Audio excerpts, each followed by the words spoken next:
आता तुमची आवडती सुझुकी दुचाकी घरी आणणं झालं अधिक सोपं। सिंधुदुर्गचे अधिकृत विक्रेते श्री विनायक व्हील्स घेऊन आले आहेत खास ऑफरची मेजवानी। मग वाट कसली बघताय, आजच आपल्या स्वप्नातील राईड बुक करा। पत्ता प्लॉट नंबर 92 MIDC तालुका कुडाळ जिल्हा सिंधुदुर्ग। जिल्हा परिषद अध्यक्ष म्हणून प्रमोद कामत तर उपाध्यक्ष म्हणून तुकाराम उर्फ दादा साईल यांची बिनविरोध निवड झाली आहे। जिल्हा परिषद मुख्य कार्यकारी अधिकारी रवींद्र खेबुडकर यांनी त्यांचं स्वागत केलं। सिंधुदुर्ग जिल्हा परिषदेच्या अध्यक्ष आणि उपाध्यक्ष या पदांसाठी छत्रपती शिवाजी महाराज समिती सभागृहात पहिली सभा पार पडली।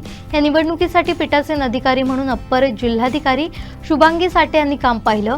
जिल्हा परिषदेच्या अध्यक्ष आणि उपाध्यक्ष पदासाठी केवळ प्रत्येकी एकच उमेदवारी अर्ज दाखल झाल्यानं पीठासीन अधिकारी शुभांगी साठे यांनी जिल्हा परिषद अध्यक्ष उपाध्यक्ष पदांवर प्रमोद कामत आणि दादा साईल यांची बिनविरोध निवड झाल्याची घोषणा केली।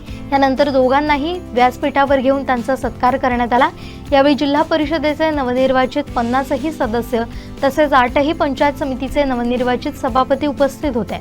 या निवडीनंतर दोघांनाही शुभेच्छा देण्यासाठी जिल्ह्यातील दोन्ही पक्षाचे नेते पदाधिकारी कार्यकर्ते मोठ्या संख्येने जमा झाले होते। ढोल ताशांच्या गजरात या निवडीचं जोरदार स्वागत करण्यात आलं।